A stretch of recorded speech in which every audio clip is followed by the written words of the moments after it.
This happened a couple of weeks ago, but I still think it's something that we should talk about since we are a dating podcast. Okay. But did you guys hear that Tinder partnered with Noonlight? Partnered with who? Noonlight. So Noonlight is this app. It's like this app that was created a few years ago where you can like trigger emergency services or you can like link it so people can like, I think it has like tracking and stuff available too.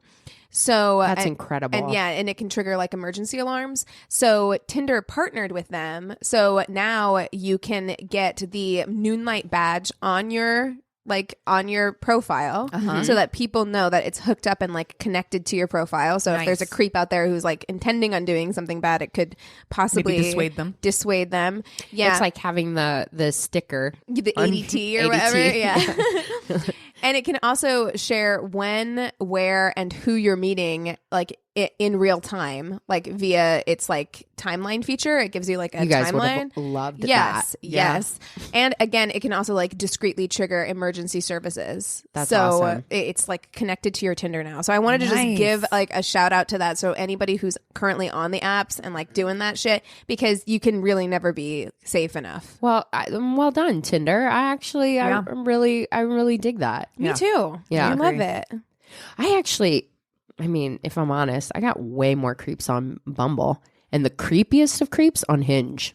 Really? Yeah. Isn't Bumble the one where you have to make the first move? Yeah. Why are they on there? Exactly. You know why? It's because the people who are on Bumble, the dudes on Bumble are like #nice guys. Oh, right? so They're like, true. I'm a feminist. They own like a wild feminist t-shirt. Like, I'm not on Tinder. I'm on Bumble. Yeah. The women get to go first, but immediately after, I'm going to be inappropriate. I'm gonna call them a cunt within 5 minutes of speaking to them. Yeah. Mm-hmm. That's right. At least I waited 5 minutes. That's why I'm on Bumble. Yeah. #male feminist. #he for she. Yeah. My top 5 worst dates were like, one was from Tinder. The rest were from Bumble. That is interesting. You know what? I actually want to hear from our listeners, like, which platform has been most successful for you, and which platform have you gotten the most creeps on? Yeah. You know? I mean, I don't know. And it could be the way that I was playing it too, you know, because it took me a minute to figure out exactly how it worked for me. And I ended up liking Tinder because I felt like people let their freak flags fly on it. People were generally who they were on Tinder you for can me. weed Where it's it just like out. Speaking of things to FMK, we should FMK the dating apps at some point. Oh, yeah. I mean, I feel like, Cassie, Totally. you and I need more experience really taking a close look. Because, I would have assumed Bumble was okay. Like, I would have thought it was better, you know, because I've never been on it. did not like it whatsoever. It was the worst. And then the timing thing too of it, because like you have only that 24 hours. Like, so you have to constantly be on it or pay for it because you're missing matches, because you match with somebody and then like they match with you. You only have 24 hours to start a conversation. Otherwise it's gone. Literally too lazy to date. I'm too lazy to date. It was a part-time job. There's no. It really was. No, thank you. No, thank you at all. All right. So this is the other thing that also happened a couple of weeks ago, but I feel like we just had so much to talk about because of the way that like our schedule had been, that we hadn't like caught up on things for a while. But I can't believe we didn't talk about how Andy King from that fucking Fire Festival documentary is the new Evian water spokesperson. Wow. How have we not talked about this? Love yet? it. So for We those haven't of even you talked about this in our real life yet, which is wild. So for those of you who have been like living under a rock and didn't watch the Fire Festival documentary, and also just don't internet because he's a meme all over the internet, this guy was like so dedicated to making Fire Festival work that he was prepared to suck dick to get Evian water onto that island. For everybody. He was ready. He's like, I Listerine'd before I went in. I got the mouthwash out, which I'm like, that seems like an after event, but fine. I mean, for like, I for brushed those, up. yeah, exactly. I'm like, I don't think you want to Listerine before, No. because the guy's junk would probably burn. Is it gonna tingle? It's gonna tingle. You know Or is that what? an extra? Well, I heard. Bonus. I used to hear like they might still make those like Listerine strips. Oh yeah, those like little rectangular like gelatin strips. Yeah, and they dissolve in your tongue. In middle school, they said that like you could put that on your tongue and like give a blowjob, and I was like, I think that would hurt. If I was a dude, don't you think it would hurt? I need to know immediately. I mean, I definitely don't want your Listerine mouth on my special parts. I feel like Thanks, Grandma. My special part. My bathing suit area. My bathing suit area. Dude, because, oh my God. Have you ever had somebody that had spicy food and went down there? Oh, fuck no. Absolutely not. What kind of monsters are you dating? Well, I mean, I like a spicy meal, so I get it. Exactly. You went out and we got food. Thai and, had a couple beers. And, that pad CU does not feel good on my... Get those hot chili flakes. Yeah. I mean, there's something about like menthol, like that really... Because sometimes, and this is what I like about Listerine, okay? Don't give me your like Crest alcohol-free fucking like mouthwash. I like want it to burn. hurt. Yeah. It needs to hurt so good. That's how you know it's working. That's exactly Science. right. Science. I feel the same way. It's the same. It was the same rationale that I gave myself for wanting like boiling hot baths when I was a kid. Yes. I'm like, I want it to feel like it's burning off the germs. That's right. Yes. That's how you wash your dishes in boiling hot water. Yes. Burning off the germs. I feel the same way about a Listerine. You can get the fuck out with your like painless mouthwash. No, I don't give a fuck hurt. about that. But because it burns, I'm like, what if your dick's not clean? Ooh. It's like attaching itself to the germs.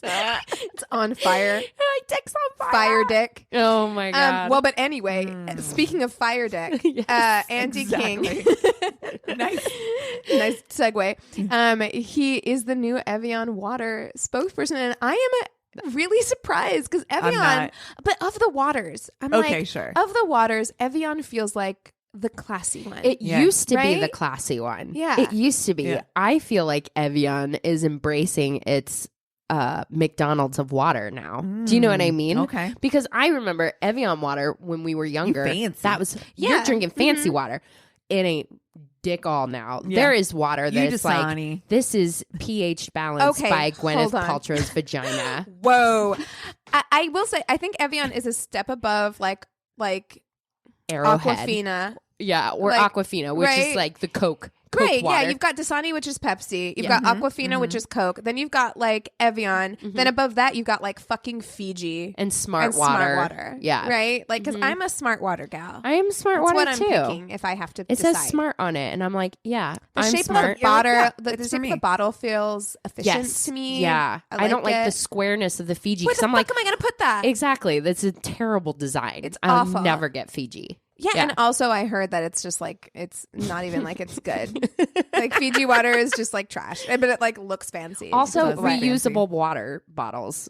Also Because, that, honestly, like the It's fucking time. planet is going to hell in a handbasket. Yeah, yes, our planet is imploding on itself, Yeah. so we could do that. But Speaking of shit that we don't need. Oh, are you still? oh no, go ahead. Did you guys see the thing about Erykah Badu making vagina? Yes, I did. scented But candles? I here's need the combo deal. on this. Well, she's doing vagina scented perfume. Oh, that's right. The perfume Gwyneth is doing the Paltrow candles, started right? this shit with her fucking candle. Have and you let me guys tell watched Goop Lab? I'm on absolutely not Netflix? going to watch that No. fucking show. No. Christina? No. Are Stop you it. watching that show? Stop. I mean, Why? it's a train wreck. Oh, I'm like, it's the same no. reason why you slow down with the car accident. You're like, let Oh, I me gotta look see at this. it. The entitlement that it makes you feel when you're watching it. I'm like, I shouldn't be watching this. Like, somebody This isn't that for lives me. a little bit paycheck to paycheck. I don't even have the money for my eyeballs to be watching the amount of just you owe them money now. exactly. Actually, yeah. entitlement. It is so entitled. It's I so don't. But that's bad. all of Goop. Goop is that, Yeah. and that's how this fucking started. And to be honest, I almost think the Erykah Badu thing is kind of like a joke based on the Goop thing, because I believe that Gwyneth Paltrow is serious and she thinks people do want a $75 Vagina candle candle. that smells like her vag. I don't understand what's happening at all. I am. You're like, everything in my life that I've learned thus far has not prepared me to deal with that information. I'm totally with you. This is not something I ever thought I'd have to deal with. I cannot compute. Yeah. Yeah, but if anyone was going to do it, it was going to be Gwyneth Paltrow. And to be honest, if you're going to make me, if I had to decide between something that smelled like Gwyneth Paltrow's vagina and something that smelled like Erykah Badu's vagina, I'll take fucking Erykah Badu every day. I feel like it might be more like of a patchouli-esque. Well, Erykah Badu is like a fucking sorceress, and I'm like, I'll take your magical vagina. Legitimately, she is. So I'm sure that her vagina perfume actually like casts spells on people. Yeah, I mean, it changes people. Yeah. So I am kind of curious. I'm like, does it like? I'm just curious to know what that smells like, or what you think it smells like. The dudes she's with, like, it's like the second she's with them, they like become better human beings. That's right. Yeah. You know what I mean? So I'm just like, you're like a magical human. I'm sure she has a magic vagina. I'm positive of it. I'm sure it smells like sandalwood, and I love sandalwood. You're right. Yes. Like I said though, like, oh yeah, you're right. Sandalwood over patchouli. What do you think Goop's poop shoot smells like? It doesn't smell like her ass. I don't know. It's going to have like some kind of vanilla scent. It's bland. Oh, it is vanilla, bland and clean. And you know what? This isn't even bland and clean. This isn't even I like want it to be clean. I mean, I clean linen. Clean is boring. Yeah, no. You know what it smells like? And this is no shade because I will watch an episode of Fixer Upper any day. But like, it probably smells like those magnolia candles that you can get from Target. That like Chip and Joanna Gaines make. Yes. And it's like shiplap. It's the whitest candle you've ever smelled. Yes. Yeah. Yes. And it costs $75 like a light note of jasmine. fucking dollars. You know, it's probably even lavender. It's like gonna put you to sleep. Oh no! See, I was just gonna say if I was gonna make my own vagina scented candle, I do believe it would have hints of lavender. Oh, I love lavender. Like I'm just saying, or rose. Lavender makes you sleepy, and rose reminds me of an old lady. Okay, just kidding. I'm it's sorry. Lavender. Wow, it is true. Mine would definitely have hints of sandalwood. It would definitely be like an herb, but earthy, but not like a mushroom. Yes, because there's earthy, mushroom, not moldy. There's mushroom earthy, and then there's sandalwood earthy, and they're very different smells. It doesn't smell like beet salad. Yes. No, my vagina. I am putting this out here on the podcast. My vagina definitely does not smell like beet salad. Oh no. Are you sure? I'm positive. I will have testimony to you by the end of the week. Oh God. Country apple vagina. Oh my God. Bath and Body Works. You guys remember? Girl. What was your Bath and Body? No.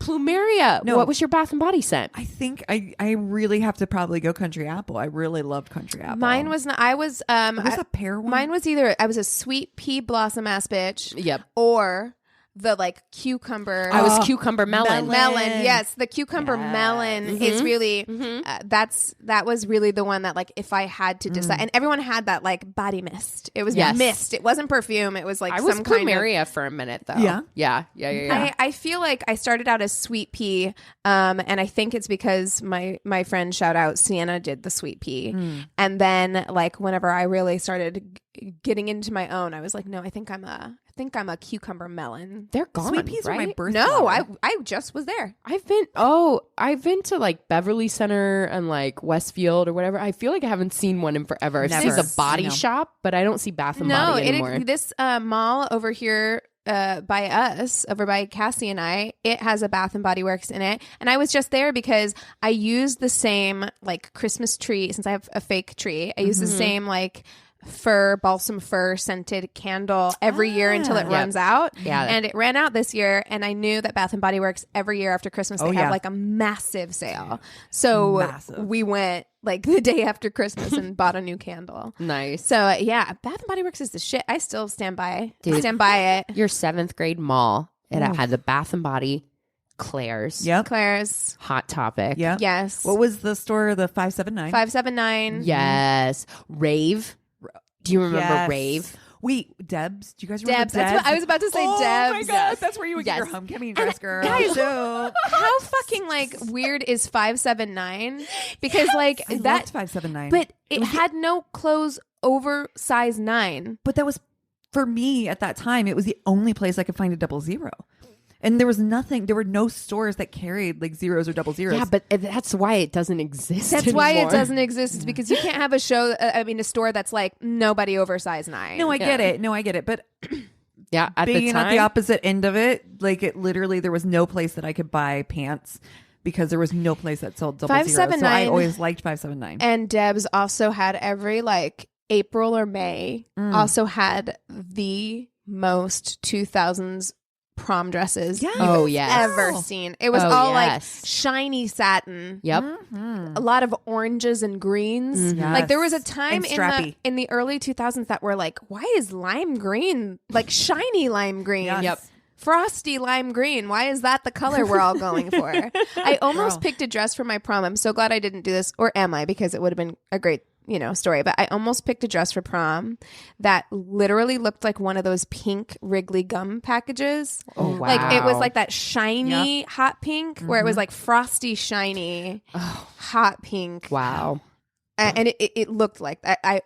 Amazing.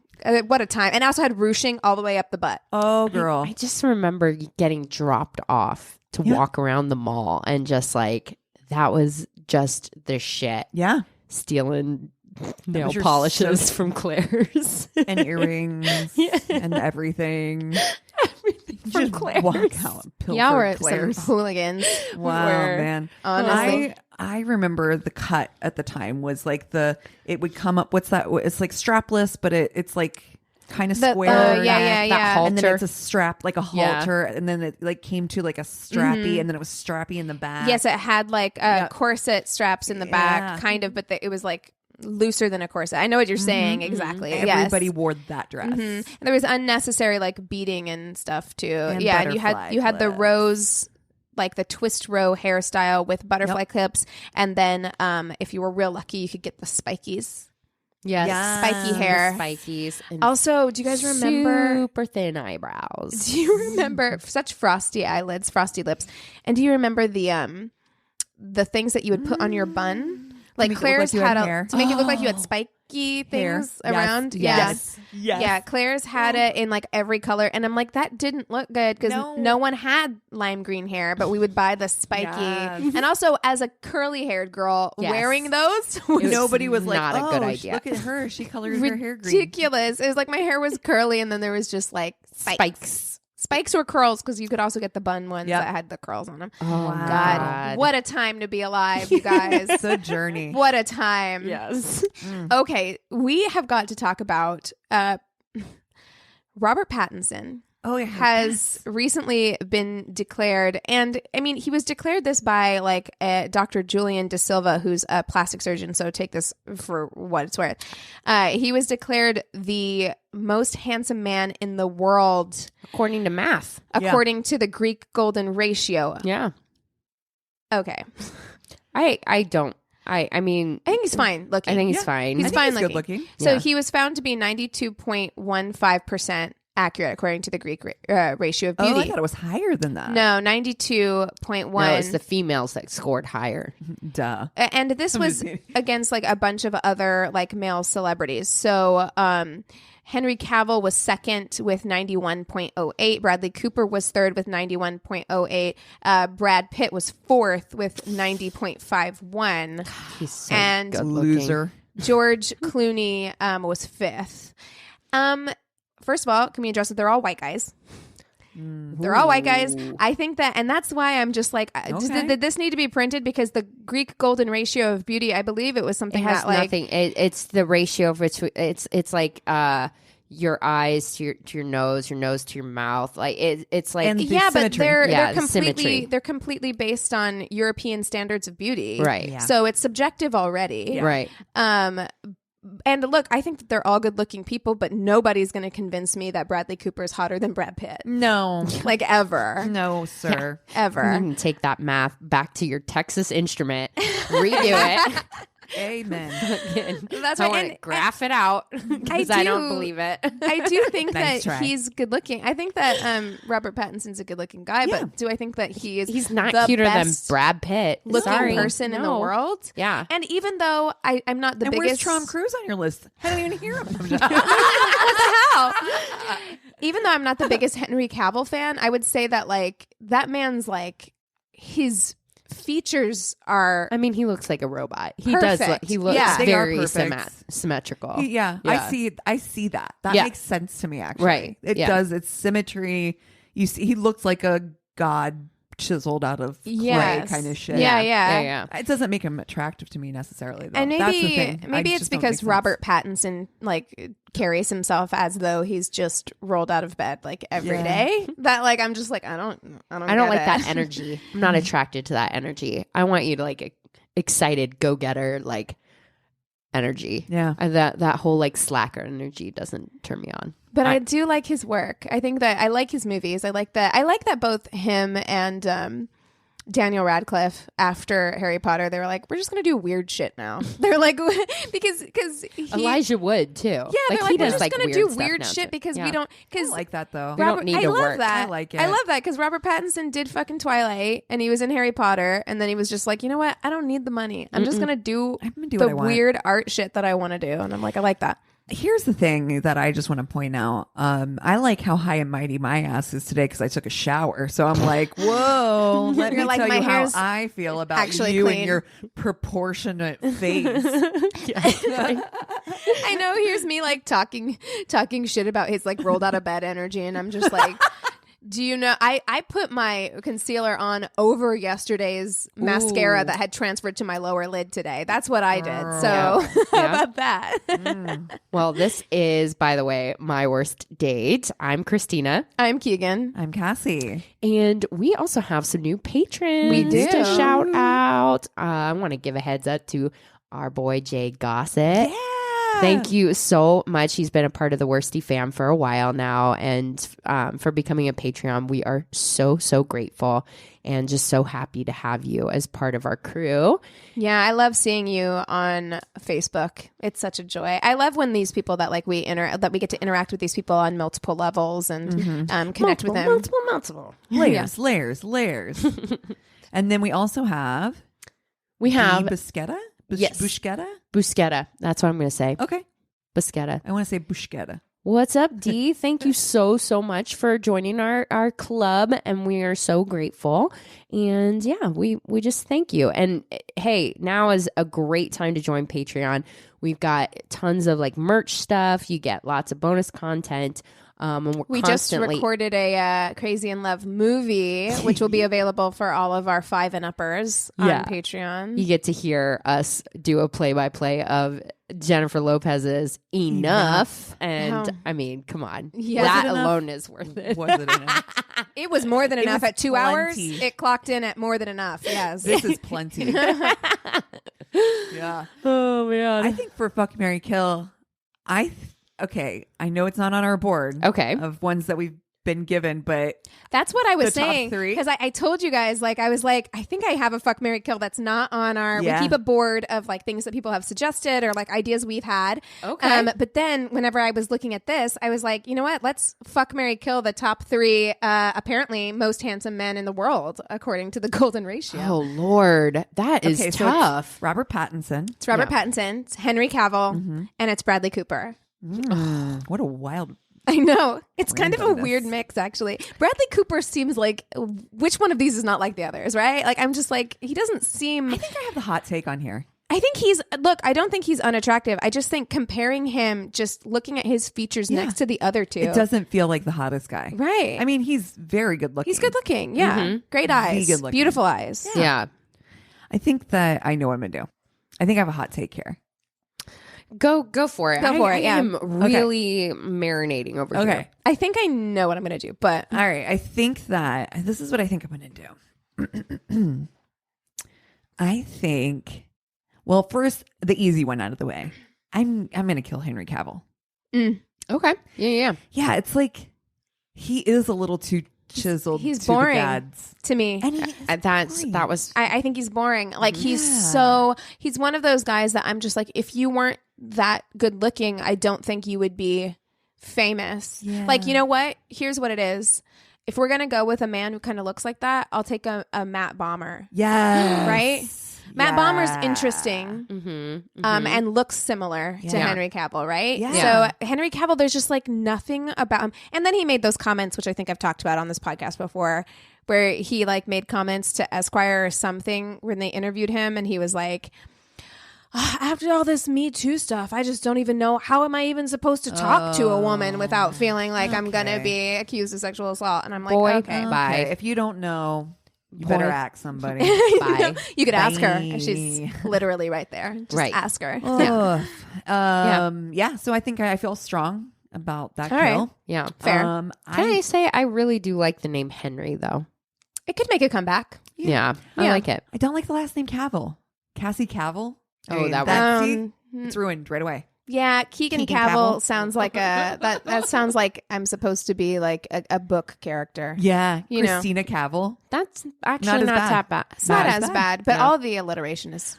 He's the one though that they did the mustache thing, right? He played super. Okay, I did love him with a mustache, and really? I did love him as the bad guy in Mission Impossible. Well, you know what? He was really good in he's got a strong jaw, which I think you need to pull out to carry a mustache. Yeah, I gotta be honest. I've never thought he's good looking, but I liked him a lot in that movie with the mustache for some reason. And I'm not like somebody who's like mustache. Sign me up for that, Magnum.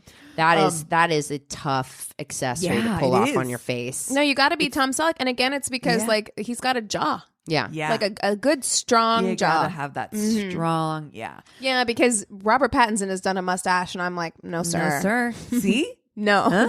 Okay, here we go. All right. So I think I'm going to marry Robert Pattinson. And here's why. God, I think we're on the same page. I think we're on the same page because I feel the same way. I don't think I can marry Bradley Cooper. There's something about him that seems fake. Slimy. Yeah. There's something a little slimy. I don't think it's slimy to me. For me. To me, I think, okay, but here's the thing with Bradley Cooper for me. I think I was at maybe an impressionable age whenever I saw him, and I think it was maybe when he first started dating Irina or whatever her name is, but she was like 18. And he was like in his mid 30s or whatever, and he was reading Lolita on the beach with her. Okay. And I was like, I'm grossed out. That's disgusting. And it's held strong in my brain. I mean, he's cute, and I'm still gonna fuck him. Oh yeah, I'm gonna fuck his brains out for sure. I don't feel he's the marrying kind. I don't feel like I could trust him. Yeah. Yeah. Well, you know what? I think it's that. I don't even think it's that. I feel like I could trust him. I think he is gonna be a decent I don't think he's gonna try hard. Oh, he's not going to rock my world, I don't think. No, I'm going to be on top, and that's fine. That's why I like it anyway. And so, but I think I'm going to marry Robert Pattinson because I feel like he's going to be fun. He's fun. He's fun. He's weird. And he's weird. And I kind of like that he's weird. Yeah. Weird guys do weird things in bed. Amen. And that's fun. And he feel like he doesn't realize that he's that good looking. He was with FKA Twigs. Are they still together? No. No, but I like that they were together. It makes me think that he's an interesting person. And interesting because he has good taste in music. And I bet he's got a big dick. Oh, yeah. But he's definitely the least lazy out of the three of them. He's going to do the most fun stuff. I think the most. I think you're right. I think he's got the biggest one out of all of them. I'm willing to put a bet on that. Yeah. Yeah. You know what? Me too. In fact, you know what, guys? Prove us wrong. Exactly. These are dick pics we will actually allow. Exactly. I'll open my inbox for those dick pics. Go ahead. You've got your approval. That's what consent sounds like, dude. That's right. We will not sue. Exactly. I promise. Well, you guys want to take 5 and we'll come back with stories? Yeah. Okay. And we're back. Okay, so I'm going to start us off with stories today. And this is an email that we received. It says, "Hi, ladies. First off, I just want to say I love the podcast, even though it has caused me to remember some of my worst dates that were previously blocked from my memory." Oh, no. This is one of them. A little backstory. I used to have a friend with benefits that I caught feelings for kind of early in our agreement. The feelings weren't mutual at the time, so I pushed them aside because the sex was great. I get it. Been there, done that. Yep. Yep. Our arrangement went on for almost a year, and we really were good friends that happened to sleep together. Later, he caught feelings, but by then, I wasn't interested in that type of relationship with him anymore. For the sake of the story, we'll call him Frank. First of all, I feel like that's super common. It's like one person has feelings, then they like move on, and then the other person's like, wait, hold on. I know. I'm like, does this movie star That's right. Josh Hartnett? Yes. And whoever else, some pretty girl. I feel like it would have been Rachel McAdams. I was gonna say the one from She's All That, Rachel Lee. Oh, yeah. Rachel Lee Cook. Yes. Yeah. Josh Hartnett and Rachel Lee Cook star in Friends with Benefits. Although there was a Friends with Benefits movie that came out. There were two that came out back to back. It was No Strings. That's right. And With then Justin Timberlake. And then Friends with Benefits. Friends with Benefits. Ryan Reynolds. Was it? God, which one? All I remember is that one had Mila Kunis and one had Natalie Portman. Yep. I don't remember who the dudes were. Jason Timberlake and Ryan Reynolds. Natalie Portman. Uh-huh. Oh, we were wrong. Natalie Portman and Ashton Kutcher. There we go. No strings attached. There you go. Yeah. And then the other one was... That's Mila Kunis and Justin Timberlake. I'm fairly certain. Yeah, I think you're right. And Yeah. that one was... Friends with Friends with Benefits. Benefits. Yeah. That's right. Aren't you glad you guys came in to Wow. tune in for this? Wow. Yeah.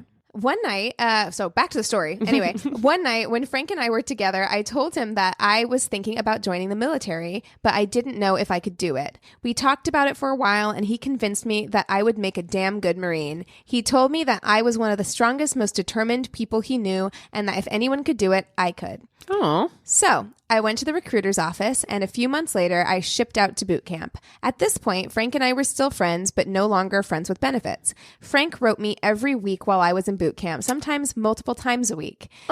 His letters really helped me push through the 13 weeks of hell I went through. He even came up with a genius way to sneak me a couple Snickers bars in one of the care packages he sent me. For that alone, I will be forever grateful. Understood. Oh, everybody needs a Frank. When I came home for now. Oh, yeah. This is a worst date. It is. When I came home on leave after boot camp, Frank wanted to take me out to dinner. I didn't have romantic feelings for Frank anymore, but like Keegan, I'm a people pleaser. Uh-oh. I understand. I would have said yes to. Against my better judgment, I didn't want to lead Frank on. I decided to accept Frank's invitation to dinner. I mean, he's the reason I joined the Marines in the first place, and his letters and care packages helped me make it through boot camp mentally. I felt I owed him that much. I let him know that I would go to dinner with him as a friend, but not to expect anything afterwards. Frank picked me up from my house and took me to an upscale restaurant in town. Everything seemed to be going well. We were catching up, and it seemed like we had just picked up where we had left off before I joined. We each had 2 martinis while waiting for our dinner, and Frank ordered another round as our food arrived. In the middle of our dinner, I realized Frank was hammered. He must have pre-gamed before he picked me up. Frank has been known to drink heavily, and 2 martinis weren't enough to get him to that point. He started rubbing my thighs and whispering in my ear about how much fun we used to have together, and he really wants it to be like it used to be. I told him that I didn't have those feelings for him anymore, and I didn't even know where I would be living in the next 4 years. By this time, we were done with dinner, and our server brought Frank our check. He is stammering through his wallet to try and scrounge up enough money to pay for the bill. He looks at me and asks me if I could cover the rest of the check. Mind you, Frank had insisted that he treat me to dinner. He ordered all our rounds of martinis and told me to order the most expensive steak on the menu because I deserved it and we were celebrating. I had to cover over $60 and the tip. Which if you're not expecting, like if you're expecting it, it's one thing, right? Like sometimes nights out are expensive. You know you're going to like treat yourself or whatever. But if you go out and you're not expecting to have to pay, it feels like such a, especially you just got home from boot camp.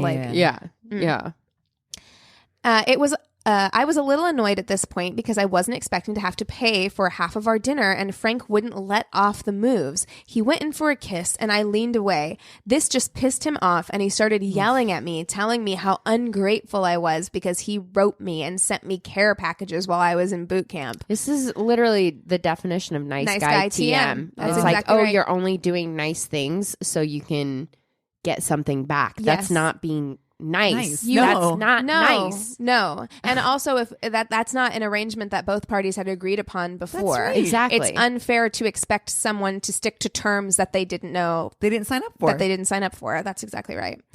I tried explaining to him again that I just wasn't ready to be in a committed relationship with anyone because I wasn't sure where the Marines were going to take me. At this point, I excused myself to go to the restroom. In the restroom, I called my dad to come pick me up because Frank was getting aggressive. He was drunk and there was no way I was going to let him drive me home. Thanks, Dad. Yeah. Oh my God. Dads. Dads love that Yep. too. Yes, I'm they've sorry. been living. This is what they play This for. is what they Yes. fucking play for. That's He's right. like, dude, He's like, you have made your dad I went out to the parking lot to which, and Frank followed me. He was yelling at me to get in the car so he could take me home. I told him my dad was going to come and get me and he really shouldn't drive. I Wait for offered, my dad to pull up right now. oh, dude, honest. And also those feelings when you're waiting to be picked up and you need to escape a bad situation, they feel like the longest. Like you're just like, oh my God, get here, get here, get here. Oh my God. I'm like in her hear the shoes tires right now. And squealing I'm as like, my dad I'm pulls up. waiting for my dad to get out. And I'm like, what is your dad going to do? I'm V excited. I offered to call him a taxi and he refused. He grabbed my arm and No, tried to sir. drag me over to his car. How scary is that, you guys? Oh my God. We just I watched just learned. enough. I was just I I was just like- learned some moves from enough. And she's from the Marines, so Yeah, I'm yeah. sure that Exactly. she I'm could like, get She got herself boobs. Yeah. out of this situation. Yeah. I shoved him off and he stumbled backwards. Thankfully, my dad pulled up shortly after. Frank ran and hurried to his car and peeled out of the parking lot. Oh my God. Lucky for him, because I think my dad was about to beat his ass. Yeah. Yes. Yeah. I'm like, And my he dad. knew it. Dad, That's why he Dad. ran to the car. Yes.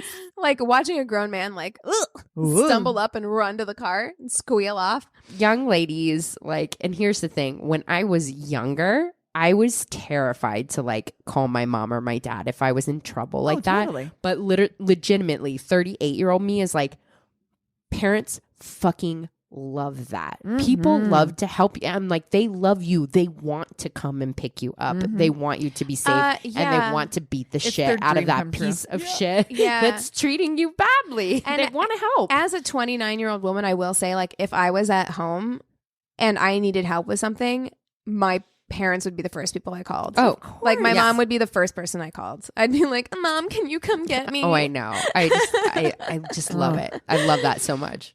Every now and then, I still hear from Frank asking me how I'm doing and if I ever think about us being Sir. together. No, literally never.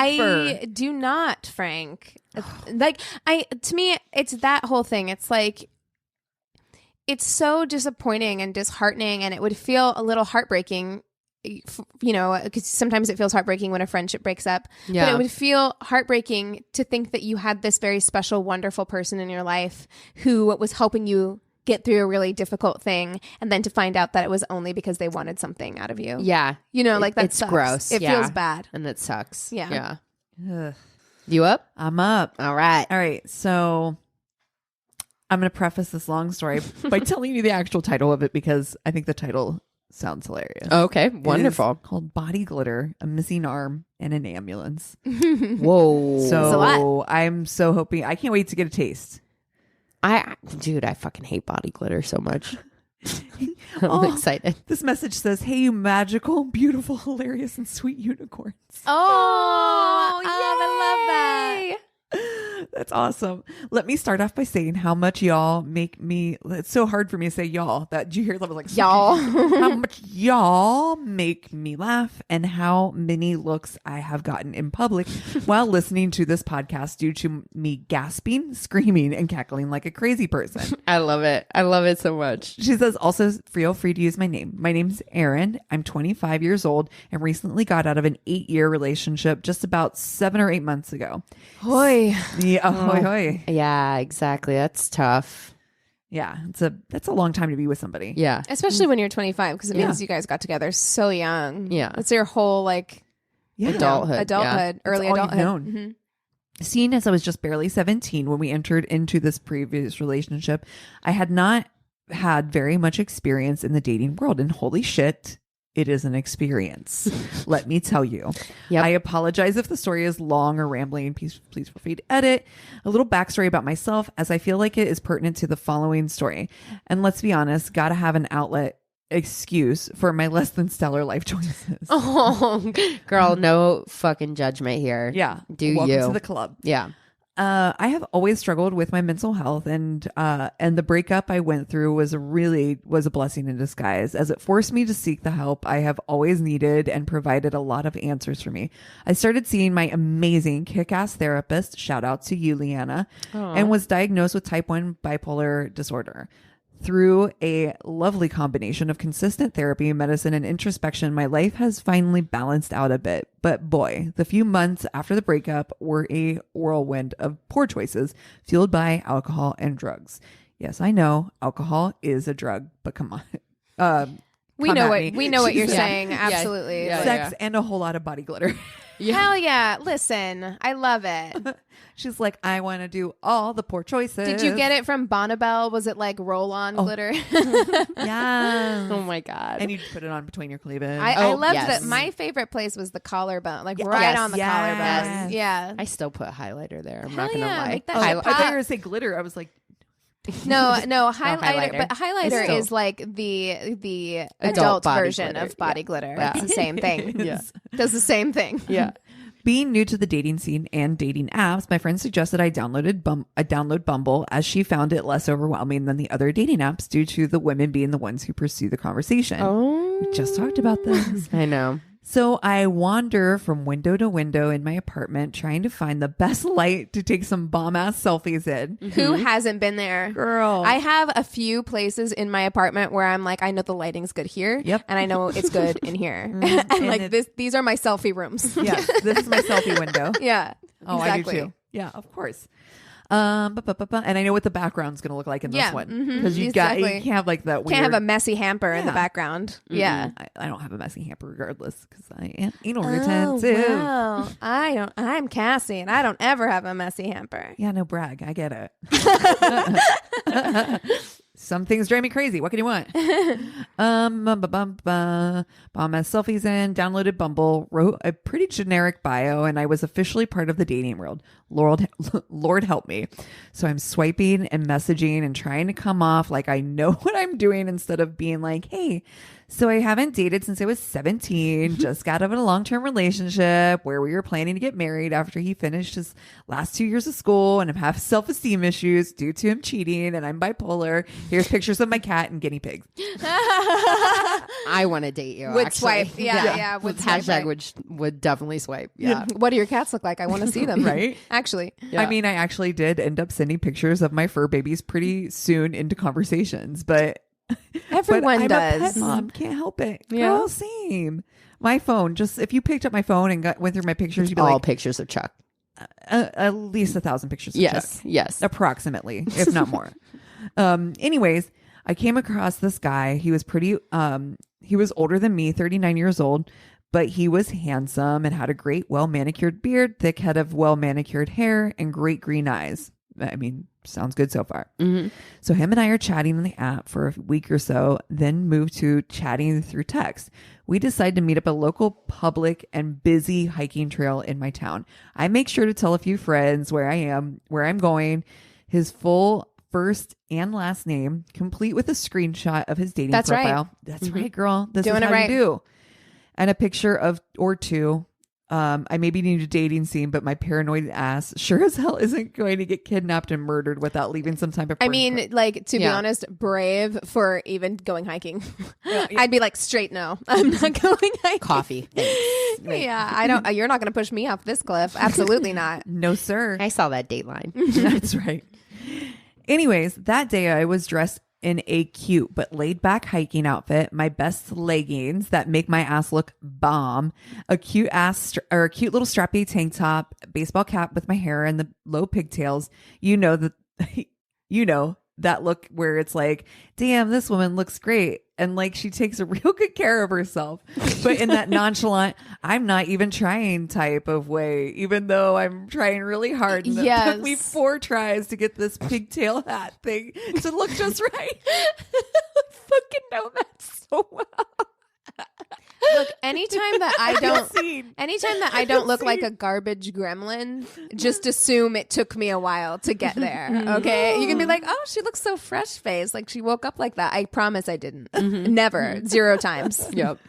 Anyway, I pull into the parking lot where we plan to meet up and spot the truck he drives, which he had described to me. So I park, adjust my hat, take one last quick look in the mirror, get out with my backpack full of water, snacks, and a few beers. Yes, girl.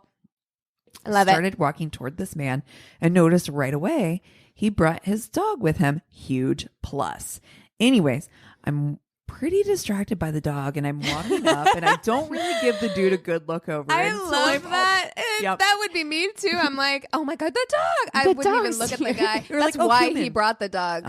Like, I want to distract you with how cute my fucking dog is. And it would work for me. Yeah. Look, if Ted Bundy had come along and been like, hey, I have puppies in my VW bug, I would have been like, all right, I guess I'm getting kidnapped. Let's see them puppies. Yeah. That's when I noticed he is missing an arm. Okay. Okay. All right. Now, so listen,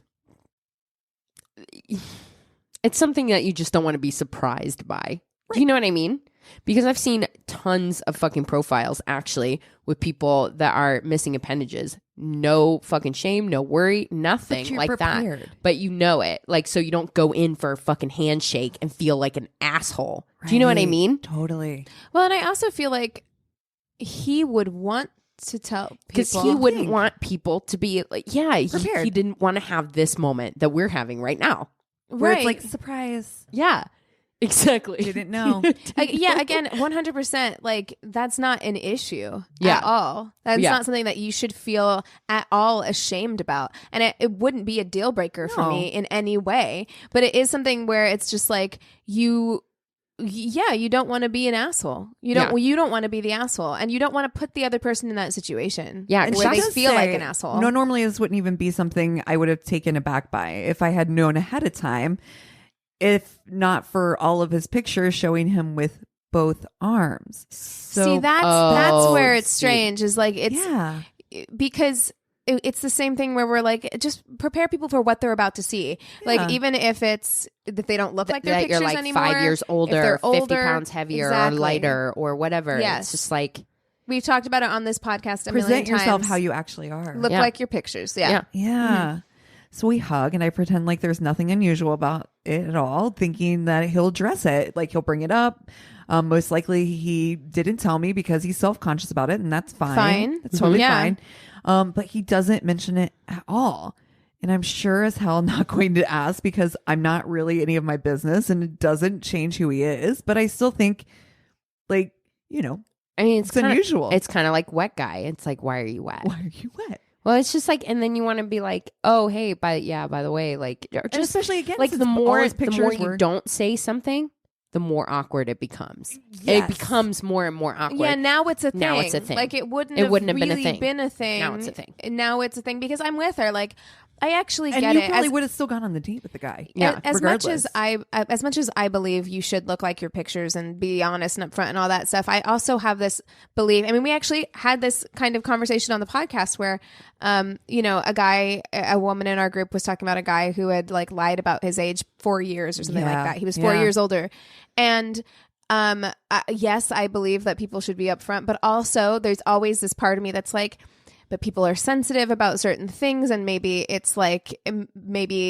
something like that. And so I get where she's going, where she's saying like, maybe he was self-conscious about this thing. And that's what she said. She's like, I'm totally okay if that was a thing. And but so like, it's fine. But then you need to like address it. Yeah. I mean, like present like some kind of explanation. Exactly. That's what I'm trying to say. And like, oh, I haven't gotten around to changing those pictures yet, or here's the thing. I don't even know how you would. Yeah. Well, here's what it is. Like, if I like broke my nose and I had to have a thing on my face, like a thing on my nose. Oh, the first thing I'd say to you. And even if you didn't want to say anything, like right away, I would say something. I would be like, hey. By the way, I know, like, I just wanted to bring it up, like, so we could talk about it or whatever. Right. Yeah. Like, it's fine. Anyway, We reach the summit and are sitting and eating, and I start taking stock of the other aspects of his appearance for the first time. This is when I notice he looks all sorts of disheveled and dirty. The well-groomed, full beard that was in his pictures was now long and scraggly, and his hair was also nothing like his pictures. Instead of a full head of styled hair, he had long, greasy hair and pretty noticeable bald spot. We start sharing about our lives a bit, and I let him know that I'm out of a long-term relationship, and he shares with me that he went through a divorce a few years ago as well, or a few years ago. He starts spouting some shit about how it's nice not really having to care what he looks like for his wife anymore, and how he can just really take care of himself. No. It's not how it works. Like, cool, dude, but you're dating now. So like, yeah.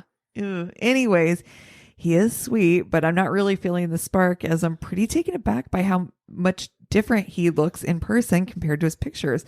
I'm already planning on seeing him again, or on not seeing him again. Ooh, but then he mentions this music festival he's attending the next weekend and has some friends. No. He goes on and on about massive brand new RV he just bought and how they have an extra ticket, lots of alcohol, weed, and other drugs. So I'm like, sure, why the hell not? No. Free ticket, free food, free dogs. She's like, fuck it. You're in your 20s. Oh man, That's so what you're fast forward supposed to to the do. next weekend, and I'm once again let my friends know where I'm Time going. out. Yeah, I'm know. like, I thought you were paranoid. You can't get in an RV with this dude and a bunch of I know, a bunch of his friends. but they are going to a festival. What? Yeah. That doesn't make it better. It's free. I don't know It's you. free. She told her friends where she's going, so it's fine. Oh man. I've So he does done pull it. up in a super nice RV, which look, okay, 24-year-old me would totally have done this. I ain't gonna play. I would Dude, love to be like I kn- super judgmental over here, but I would Sounds done super fun, actually. 100 would have been I there. Be dangerous. I would not have done this at but 25. very fun. I was already an old lady at 25 on the inside. Yeah. But listen to this place, or listen to this RV. It's amazingly nice. Gas fireplace, pull-out deck, built-in taps for kegs. Holy shit. I mean, I'm in this fucking RV already, dude. I know. I'm like, sign me up. I want to move into it. Everything is awesome until I realize it's just him and I. I ask where his friends are, and he said that they were at different campsites and that he would meet up with them during some of the sets. And I said, oh, I thought we were all going to be staying here and it's going to be a big group thing. He goes, nope. It'll be just you and me. Oh, fuck you. Take me home. We're done here. Are you telling me, Christina, that you would stay in this situation? I'm too polite to back out at 24. Dirty? Yeah. I think she's 25. She said Yeah, she's 25, but 25. like she's 25. He's 39. He's 39. 39. I missed this. No, she's 25. He's 39. Scraggly, Divorced. unkempt. Oh. There's a lot going on. No, That is a lot. I'm There's a sorry. lot. I'm not He staying lives in that in RV an too, doesn't RV with you. Is this RV his house? Even if it was, okay, no judgment there because it sounds like a really nice RV and those Sounds are expensive. nicer than my fucking apartment. To be honest, true. Yeah. And so I'm like, I'm no shade on the RV, but like, I'm not staying with this person I met once Oh my god. in their RV when we're going to be on drugs and shit. Oh, yeah. Absolutely not. So they are having fun, partying up. Mm-hmm. Probably the drugs. Mm-hmm. I'm pretty high and not really concerned because I'm feeling good. Mm-hmm. We return back to the RV to grab some food, drink, smoke, and take some more drugs. Oh, to prepare for the evening shows. We go back, and about 30 minutes into one of the 3 shows, I start feeling really lightheaded. My hearing is fading out, and I'm going to tunnel vision. I grab dude's arm, and I let him know I need to sit down. And then immediately after I utter those words, I pass the fuck out. Oh. Right in the middle of the crowd. Danger. I'm not really fully passed out, but instead I can hear everything going on around me. Like I'm underwater, but can't move or speak. So I get carried to the medical tent, and the workers are trying to get some information from this dude about who I am, what happened, did I take anything, emergency contact, etc. This dude is really fucking nervous. States that he doesn't really know me, that he met through a dating app, and then he fucking leaves. Yep. Anyways, That the doesn't make workers you look like super suspicious. no shit, Right. dude. Workers call 911 and ambulance shows up. At this point, I can somewhat open my eyes and mumble a bit. I'm so embarrassed, and it doesn't really help that the paramedics helping me are young and attractive while they are taking my vitals. Of course they are. I'm able to give them a bit of information about myself and what happened. This is when the dude who left me shows back up again, and he is losing his goddamn mind, giving the paramedics fake names and everything. He's telling the paramedics I'm fine, that he'll just take me back to the campsite so I can rest. One of the paramedics is getting pretty annoyed and pissed at him and basically tells him to fuck off and that I'm an adult and they can make decisions regarding my care. At this point, my vitals are coming back and they are not good. Surprise. My blood pressure is clocking in at like 61 over. I had none of those things. I don't know what that means. I'm going to skip all that stuff because none of these numbers make sense to me. So we're going to say it's not good. My heart rate is sluggish. I'm cold and clammy despite having a slightly elevated temperature. Since I'm somewhat alert and can communicate a bit, the paramedics leave the decision up to me about being admitted to the hospital, but are strongly suggesting I go with them, if only to get an IV set up with fluids. Well, I'm still extremely embarrassed, and the dude is still losing his mind, and he is pressuring me to just go back to the campsite with him. The paramedics finally grab the dude's arm and pull him away.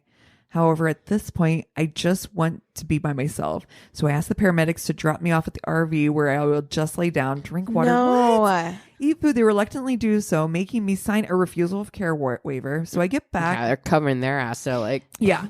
Well, and I get why she didn't want to go. Like, we were just talking about how expensive hospitals are and stuff, and like that walk it off mentality of like, if I'm feeling remotely fine, then I just leave me alone so I can like $5,000 or whatever. Ambulance ride? Yeah. But at the same time, I'm like, we just talked about calling your dad. Dude, call someone to come get you. Call your dad. He wants to. He will drive to that fucking festival. He wants to do it. He wants to. Yes. Oh, God. Do not go back to be a hero here to this RV. Anyway, he's giving fake names. What kind of fucking weirdo? Oh God. Only thing I can think is, thank God I'm so drugged and don't have to have sex with this dude. Anyway, morning comes, I pack up and leave. Literally never talk to this dude again, despite him texting me numerous times and me never responding. 39-year-old guy, by the way. Can we please one more time? Oh my gosh. She got lucky. She got yeah. She's one like of the lucky ones. In the story by saying that after about 2 weeks of me not responding to this dude's almost daily text, he sends me a dick pic. The fuck, dude? Like, I wasn't responding before. Why would a pic of your nasty ass dick be any He's like, you know what? Idea? I know how I'm going to get her. Wow. I like to blame it on the fact that I was in my manic phase during this time, but honestly, I'm just a bit stupid and naive for trying to have fun. I am so sorry that this is so long. No. I seriously love y'all so much, and your podcast makes my life brighter and full of laughter. Keep doing what you're doing. Lots of love. Yeah. Ooh. Yeah, that's the only thing I would say. Because, I mean, dude, I fucking lived, and when I was her age, I lived in South Beach, Florida. And you don't think I got fucking stories just like that? Oh, yeah. On a 3-day fucking bender, dude, full of the cocaine. Full of the cocaine. And, you know, sometimes those end as a dateline, and sometimes there's something that we get to look back and laugh at. But, yeah, our advice, I think, call your dad. Yeah. My dad would drive to fucking South Beach. It would take him a minute from Ohio. But like, your dad wants, or call your to help friends you out at this point. Because like, you know, honestly, she clearly let her friends know where she was, and there was a reason for that. It just, oh man. I mean, we've all put ourselves into some wild situations. What I want to say is that just because you put yourself into a wild situation is no excuse for any behavior that follows. Well, yeah. Well, here's the thing. Important. I've put myself in situations, and sometimes you want to keep it quiet because it's a Midwestern thing. We don't want to put anyone out. Sure. Yeah. I don't want to put anyone out. You don't want to inconvenience anybody. And you also don't want to be judged. But if you got ride or dies in your life, they're going to fucking help you first. Judgment free. That's exactly right. They'll help you first. They might yell at you later. You might get yelled at. Yeah. And take it. And take it. Because here's the thing. Whenever people who love you do that, it's because they love you and they were scared. You scared them. They're worried about you. Mm-hmm. But yeah, they're going to come pick you up. They're going to take care of you. They're going to make sure you're all right first. They're going to let you sleep it off on their couch. And then the next morning, they're going to prepare you a cup of coffee and they're going to be like, what the fuck? Can you come in and shut the door? Yes, exactly. Oh my god. Oh, okay. We're glad you're ride, safe. That was a wild We're glad ride. you're safe. Yeah. Honestly, I was worried for a moment. I was Me pretty too. worried. Me too. Whew. In fact, this morning when we have a cup of coffee with you, we're going to talk about it. Yeah. You know Exactly. what? Can you come over here, please? Come over and shut the door, please. Okay, this one we got submitted to us as well. It's called Worst Hookup, but Best Girl Power Moment. Yes. Okay. We need this. Yes. She says, "What's up, ladies? My name is Karina, and first off, just wanted to say I love your podcast and got my roomie, who is a part of this story, addicted too. Yay. All names are cool to say on the pod. I love the persona that you just put on right Yeah. now. No, Your neck feel- was going. I feel so excited to read the story. Okay. I fucking wrote her as soon as this came into my mailbox, and I was like, I'm so excited. I'm going to read it on the next episode. So she says, so this happened during our freshman year of college during winter break. We were both home for the month and naturally swiping through Tinder in our hometowns to see if anyone new was on. Love it already. Anyone knew. Yeah. Great. She's like, went to physics with that dude. That guy's That guy's got a Great fish. Brad Pitt. He's holding a fish up. I don't want to date that dude. Oh my God. My friend Caitlin texts me saying she matched with this guy, Sean. Imagine tall, muscular baseball player with killer forearms and back muscles, and that he had invited her over to his house because his parents were out of town. I love good back muscles. She obviously wasn't going to go to some rando, albeit hot dude's house by herself. So she says, can I bring my roommate too? And you can invite one of your friends over. And Sean says, Although sometimes not better. Yeah. Did we? Everyone who listened to the first episode of the podcast, Yeah. did we remember that? oh, yes. Yeah. I was the drag along to a worst date. It's not always okay. No. Sometimes it's just bad for both of you. But at least then you're in it with a friend. You're not like by yourself. But yeah. And Sean says he's down. I get a picture from Caitlin of his friend Derek, who's tall, dark, and handsome. I say, I'm down too. And Caitlin sends Sean a picture of me. Gotta make sure everyone's hot. You know how it goes. Everybody Yes, cool? We're I all do know how it attractive goes. here? All Great. right, all Okay. right. Great. Do great, we great. want to trade these at all? Okay.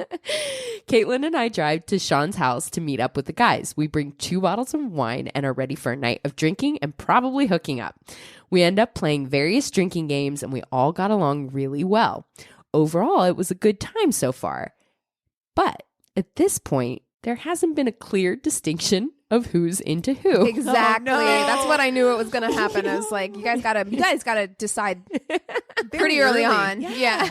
Even though we went in there with the idea that Caitlin was going to hook up with Sean and Derek and I were going to hook up, we looked at each other at one point, kind of giving a confused look like, who do you like? You want to switch? Shrugs from both of us, seeing as they were both hot. The night starts to wind down. We're all decently schwasty, and Sean suggests we take the party into the living room and watch some Shameless. Caitlin and I go into the living room first and say, okay, we're going to sit next to each other, and whoever sits down next to us is the one we're going I to think bang. that's fucking hilarious. Oh, They're like, yeah. it doesn't matter. They're both hot. Yeah. Let's do this. Basically, we had an old-fashioned switcheroo, and Sean sits next to me, and Derek sits next to Caitlin. We look at each other like, okay. Not even 15 minutes into watching Shameless. Of course. That you guys were never going to watch Shameless. I Let's know. not. It was never happening. No, exactly. They've already seen this That was episode. background noise. Sean already has his arm around me and tongue down my throat. He was not a good kisser. Oh no, you made the wrong choice. She taps her friend's like, I want to twist your Okay, can we switch? Can we switch back? She says, I should have seen this as foreshadowing. Oh no. We finally decided to take everything to the bedrooms and get it on respectively. As things start to get hot and heavy with Sean, I hear my phone going off with texts from Caitlin saying she needs a condom. Safe sex rules. Yeah. Yes, girl, yes. We meet in the bathroom and give her a condom. We both look at each other shocked about what the night turned into, laugh drunkenly, and hyped each other the fuck up. Oh, Yes. good friends. We're basically excited to have sex not in a dorm twin-size bed for the first time in a year. I love this so much much girl power. As we're leaving our bathroom pep talk, we high five and go, okay, break, and head off to our separate room. I love it. Yes. There's nothing better than girls in a bathroom. I mean, honestly, we are the best like hype girls for each other. It's the best. Now is where things turn disappointing. I go back to Sean's room and am greeted with, we're gonna fuck all night long, baby. Okay. How old is he? Yes, exactly. Obviously, I'm like, all right, yes, finally. He rips his clothes off, rips mine off, throws me onto the bed. Damn. There was no attempt at any foreplay, and he goes right to town. Wow. And he goes, 1, 2, no, and done. All night. This guy was a true 2-pump chump. Yikes. Usually I wouldn't shit on a guy for finishing quickly, but considering what he said, I was a little disappointed. I'm still sitting there. Also, can we just say, like, if you know that, like, that's what's going to happen, like, foreplay is a must. Oh, yeah. Must. Dude, you got to give her that. I'm fine with the 2-pump chump if, like, other things have occurred. Other things are happening. Yeah. I'm cool with that. Prepared for the 2 pumps. You're like, great. You make those 2 pumps real good. Yeah, exactly. I'm still sitting there confused about what just barely happened. And he takes off the condom, flings it across the room. Oh, ew. The fuck out of here. Oh, and might I add, it's his parents' room. Oh. And then the disrespect. I'm such an old lady. I'm like, the disrespect. But honestly, truly, call your dad. And then promptly rolls over and knocks the fuck out. I'm still sitting there, haven't even moved out of the position when this dude starts to rip the loudest, wettest, bed-shaking fart I've ever heard in his sleep. She said wettest. I heard it in my brain. Oh, God. Disappointing sex followed by the nastiest fart I've ever heard? Question mark. God. I've had enough at this point. It was probably 3 a.m. So I text Caitlin to see if she was done yet. Obviously, she wasn't. She responds 10 minutes later, and we quietly leave to get our stuff downstairs and dip. As we're going down the stairs, Sean wakes from his slumber to ask, where are you going? You can stay. No. I kindly decline, and he awkwardly gives me a slobbery kiss goodbye. Ew. As we're leaving, we swipe. I am disgusted, Sean. From his parents' bed. As we're leaving, we swipe the rolling papers off the kitchen counter. Basically, the only good thing I got out of that night. The random Tinder hookup sucked, but our girl power pep talk in the bathroom is a moment Caitlin and I talk about all the time because it was iconic. I hope this wasn't too long. Thanks for making... how Derek was in bed. I need to hear Caitlin's I mean, it side. seems okay. Yeah, she had 10 extra minutes. So, that's right. You know. So it was at least 15 minutes probably. That's good.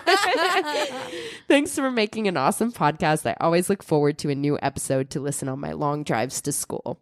Oh, I love it. I'm disappointed in you. Mm-hmm. And you know what? I really feel like this is why women should be honest about how disappointing men are. Yep. Because like that man he probably made it into his mid-20s still thinking that he was good at sex.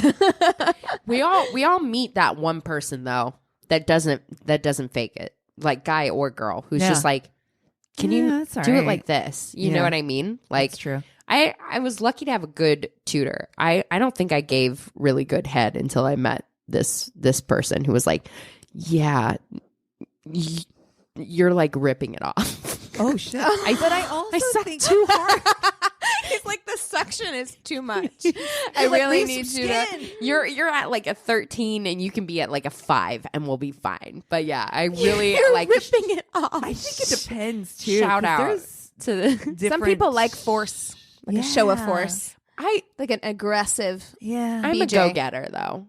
And I think you're motivated. I am. I was motivated. You're like, you I'm were gonna given suck a the job skin off and this you're like, bitch. I also we're gonna thought get the it harder done. I did it, the faster it would be over. Yeah. That's right. It's That's science. fair.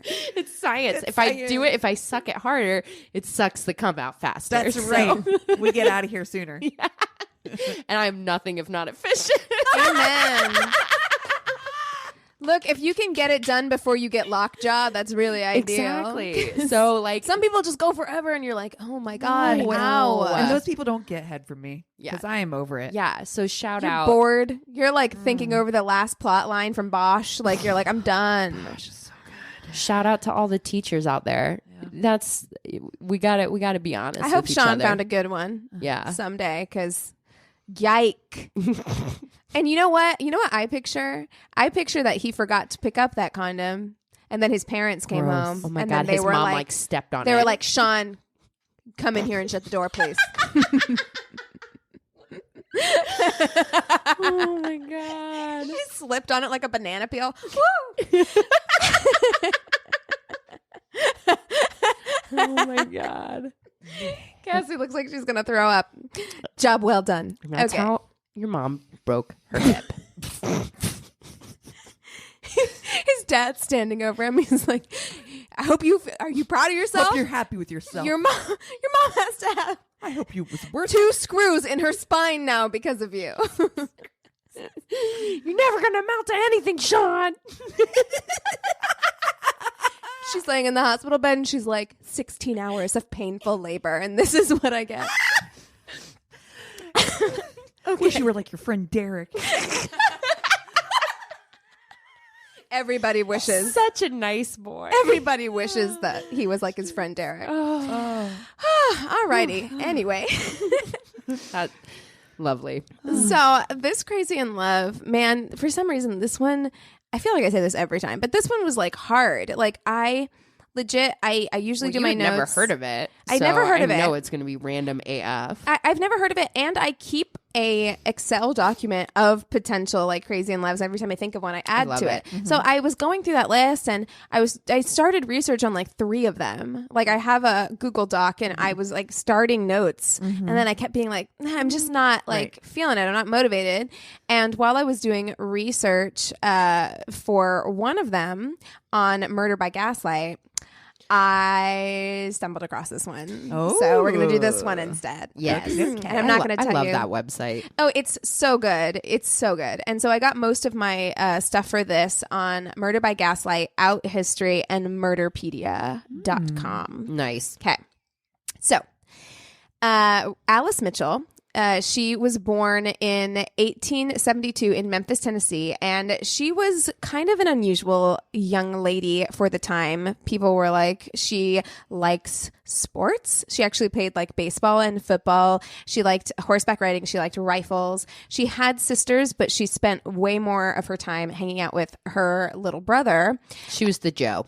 Yeah. She was like a tomboy. Mm-hmm. And even then, tomboys existed. So people were just kind of like, all right. I mean, I guess she's just one of those. Her mom kept trying to teach her how to like sew and crochet. And she's like, no, thank you, please. She just didn't want to do it. So what they began to find like more worrisome than the fact that like she was a tomboy was that her family members, her extended family, so like when she'd come and hang out at Christmas or whatever, they were like, she's a little bit indifferent and cold and kind of just like detached. She seemed like not very warm. So a lot of people were just like, I don't know, fucking Alice is strange. We're just going to avoid her at Thanksgiving dinner. She's really mean. She's like, I just want to be close to my family and they just neglected me. Oh, God. So in Murderpedia, this is what it said. This is a direct quote. She had no intimates or child sweethearts among the boys, and when approaching womanhood, after she was grown, she had no beaux and took no pleasure in the society of young men. She was sometimes rude and always indifferent to young men. She was regarded as mentally wrong by young men toward whom she had thus acted, which I think is the funniest. They're like, oh, she doesn't want my dick. She's crazy. Like, she must be insane. Oh my God. Meanwhile, Alice is like, I'm bored. I'm so bored. You guys are so boring. Thanks, Sean. Okay, so it's... Poor Sean's. I know, honey. Yeah, not all Sean's. Hashtag.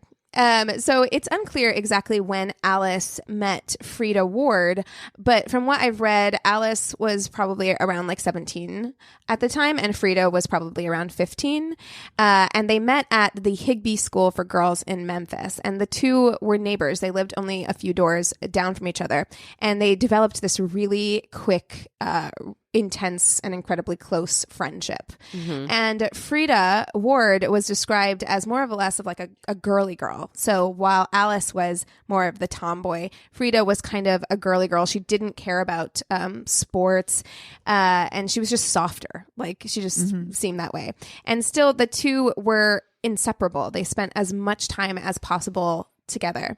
And while I was doing research for this, like everything that I read really tried to emphasize how it really wasn't uncommon for girls in this time in like the late 1800s to form really close relationships where they would express their undying love for each other in letters and diaries, and that it wasn't all that unusual to see girls like holding hands or kissing.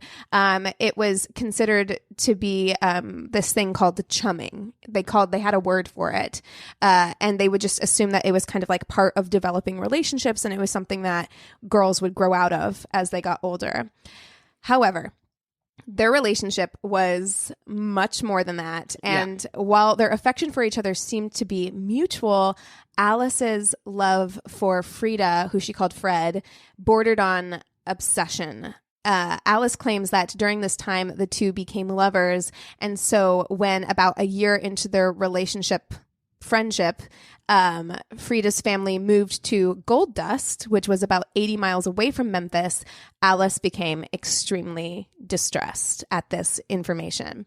So they began writing each other constantly, and on more than one occasion, one or the other of them would make a trip to visit for weeks at a time, either in Gold Dust or back in Memphis. And whenever they were visiting each other, they would sleep in the same bed together, as you do. Like when you're teenage girls, like that's what you do. Yeah.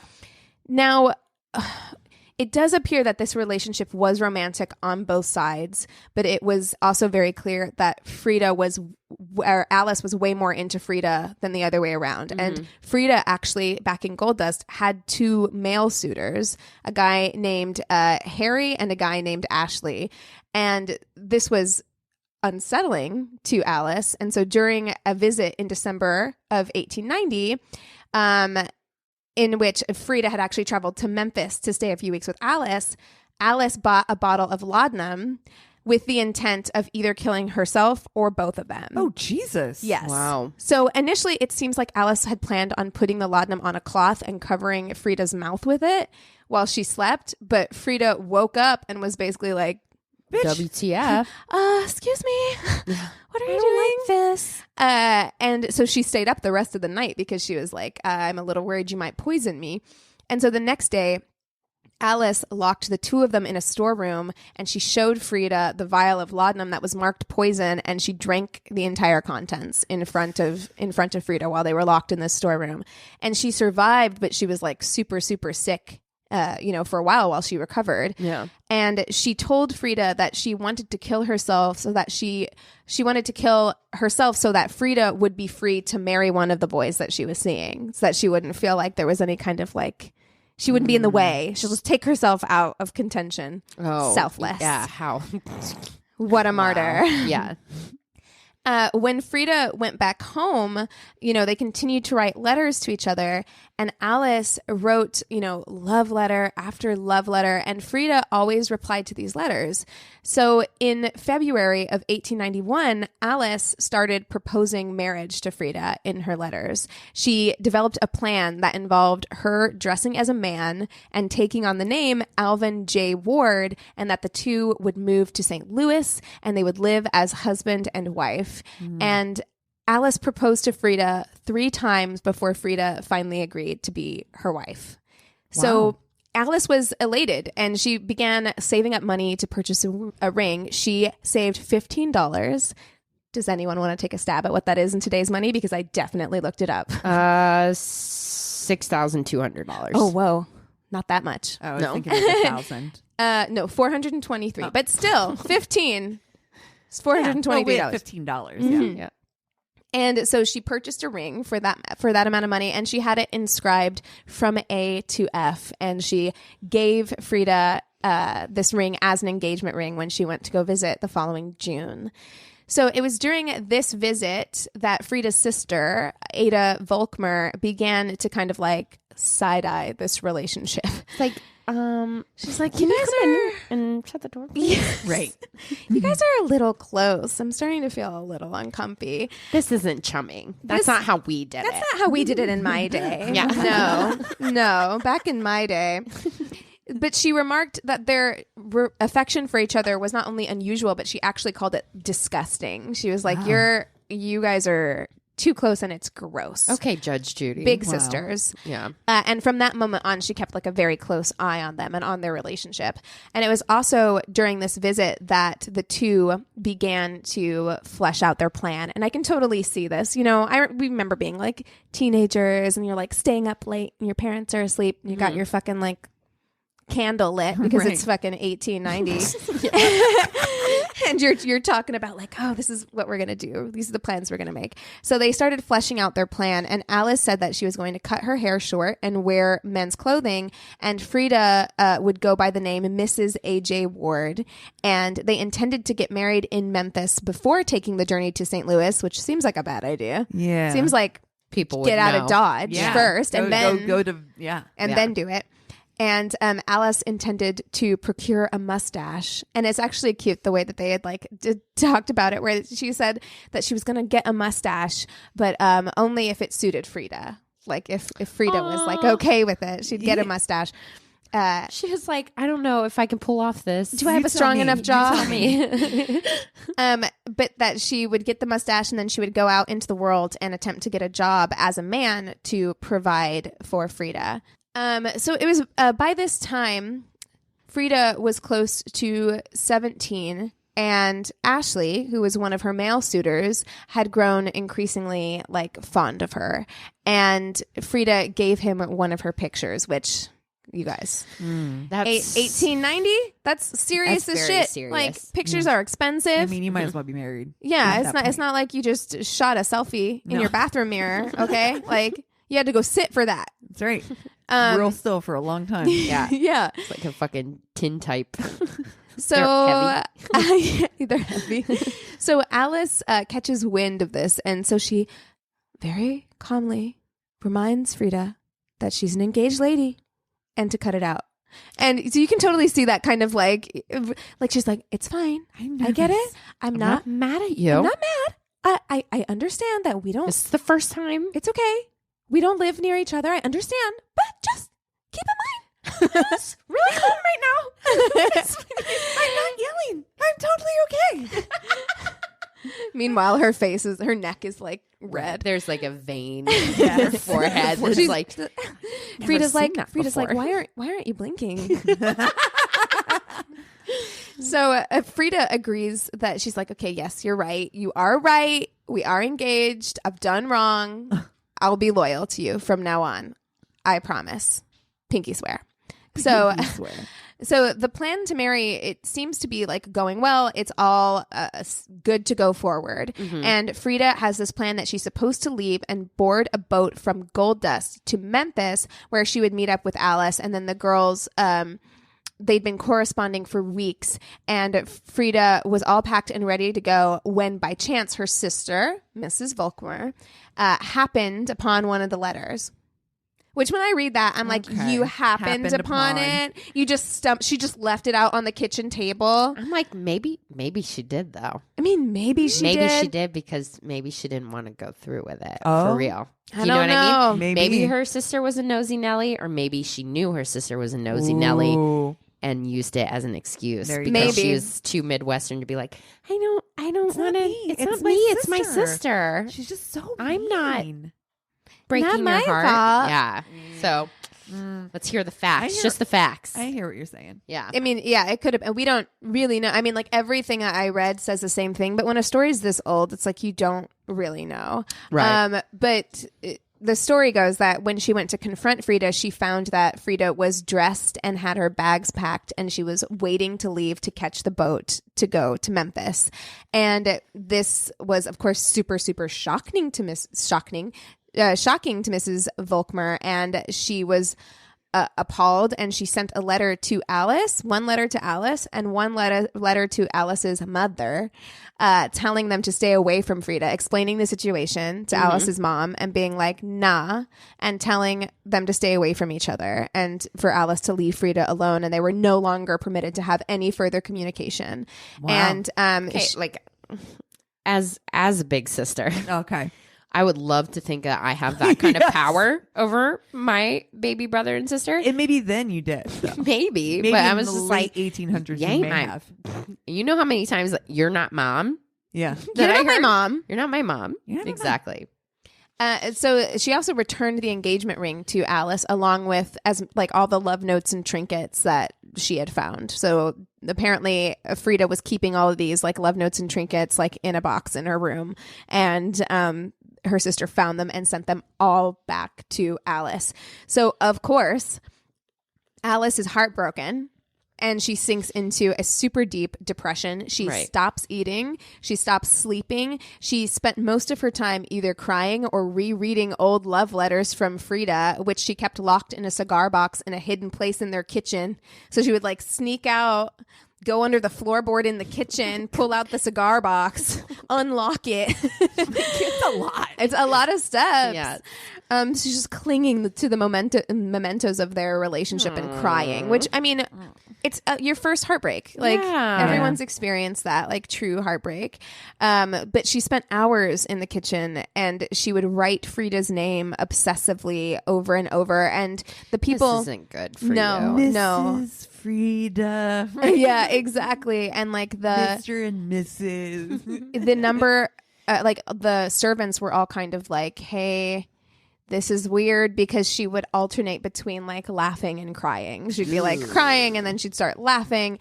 And actually, this was kind of like an interesting little anecdote to kind of give you a glimpse of like what her mental state was like. In August and September, the winter supply of coal for the family was being delivered, and you had to sign for them whenever they arrived, and she signed the name Fred Ward whenever she was signing for the coal. And when they were like, who played Jupiter in Enough? Enough? Yeah. He's a good actor. great actor. I really like him. Yeah.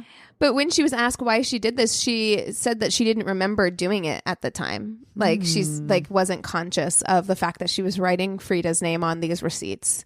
So Frida, on the other hand, seemed to have moved on from the relationship fairly easily. I mean, she missed her friend, of course, but This is why I think that she enlisted her sister to she's help like, get her out of it. please Yeah. no. Do you know what I mean? Like, Yeah. I knew I went out with a lot of guys who literally just couldn't say, you know what, I'm not that into this. Yeah. And that's the reason why ghosting is so big now. Yeah. Mm-hmm. Or something else comes up where it's like, I'm just really busy for work, Yeah. you know, and the next it's just like bullshit excuses or whatever. Yeah. So, Yeah, Could have the been. number of times I've used my parents to get out of doing things when I was young and teenager. I was like, Oh yeah. you called your dad.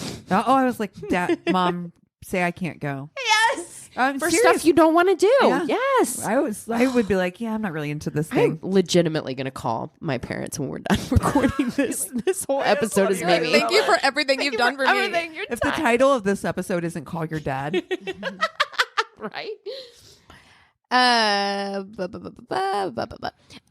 In January of 1892, Frida came to Memphis for a visit, but she did not stay with Alice. So they had arranged, because every time they would get together, they would arrange like months in advance when their next visit would be. And so Alice knew that Frida would be coming to visit and was very excited about the idea of like, oh, maybe I'll see her. But because she was forbidden to see Alice, she stayed with a neighbor, Mrs. Kimbrough. And Alice was like, okay, well, she's not staying here, but I know where she is. She's close. Like, maybe I can write her some letters. And so she wrote her letters and made sure, like, one of them, she even like went and saw it get delivered to Frida. And the letter got returned to her house with the word returned written on it in Frida's handwriting. So she's like, no. So Alice began stalking Frida. She was waiting for a chance to speak to her, but Frida was always guarded by a friend or family member. So they always like went together everywhere they went. And on January 18th, Alice got the last letter she ever received from Fred. And this letter told Alice that like, hey, I still love you and I still care for you, but I'm not allowed to speak to you and I'm not allowed to see you, and please forgive me. Like, forgive me for not being able to be with you, but I can't. So on the morning of January 25th, Alice traveled by buggy with her friend Lillian Johnson and Lillian's nephew, and she knew that Frida would be leaving that day to catch a boat back to Gold Dust. And so without telling Lillian why, she instructed her to go by the house that Frida was staying at. And upon seeing Frida, she told Lillian that she thought Frida had winked at her and to drive back around to see Frida again. So when they did, she got out of the buggy. She followed Frida and her sister Jo Ward up and over a hill. So the buggy is still down at the bottom of the hill. She follows them up and over a hill, and she walked up behind Frida, who turned around. And as Alice got close, she then removed a straight razor, her dad's straight razor that she'd stolen, from her pocket, and she sliced Frida across the face. Jesus. And Frida was disoriented, of course, and she stumbled backwards. And at that point, her sister Jo stepped in to defend her and had an umbrella with her, and she started hitting Alice with this umbrella. And Alice then sliced Jo in the collarbone, like pretty badly. And so Jo fell back. And as Frida was trying to run away, Alice grabbed her by her hair, pulled her back, and sliced her throat from ear to ear. Oh, Jesus. My God. Mm-hmm. She then turned around, like covered in blood, went back down the hill, got back in the buggy with Lillian and her nephew.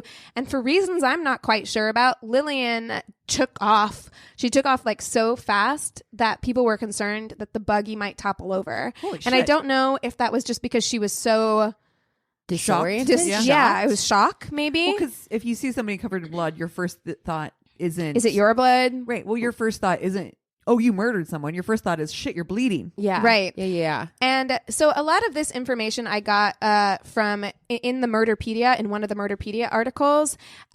So spoiler alert, when it jumps forward and when they're trying to like determine whether or not she was sane, they had expert witnesses called to determine her sanity. And a lot of these are excerpts or information from a report that Dr. F.L. Sim, who was one of the expert witnesses, gave at the sanity hearing. Well, I'm sure, I mean, Right. the whole like, you know, Being a lesbian. Exactly. Yes. Exactly. Yes. They're Well, you're definitely instantly like, insane. you're instantly insane. Yeah. Exactly. Yes. Which is such bullshit. Right. Yeah. So, and this is directly from that. As they dashed along, she asked Miss Johnson if there was not blood on her face, and being told that there was, she requested Miss Johnson to take her handkerchief and wipe it off, but instantly checked her by saying, "No, let it remain. It's Fred's blood, and I love her so."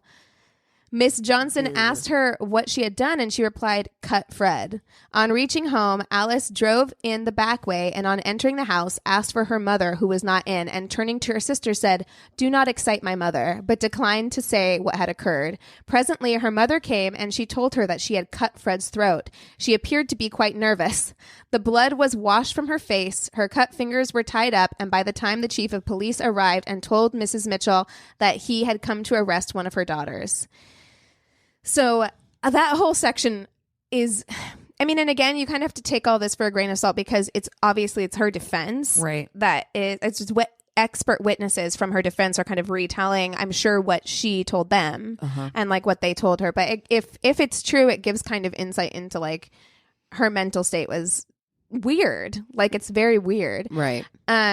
So she was then taken to the county jail, and she appeared very calm. And that's kind of a theme that went throughout her trial, like because this was covered widely, of course. Kind of salacious. is like a theme throughout her life, though. People thought that she was like Weird. emotionless and Yeah. weird. But you've got, I mean, in 1892, you've got a 17-year-old and a 19-year-old, because that's how old they are, who were in this relationship together that ended in public murder in broad daylight. That's crazy. So of course the press was all up in it, and that's everybody was reporting like, you know, she seems strange. Like she seemed strange in the courthouse. So but when they're in the county jail, she was asked why she killed Fred, and she said it was because she loved her and because she could not have her and because Frida would not speak to her.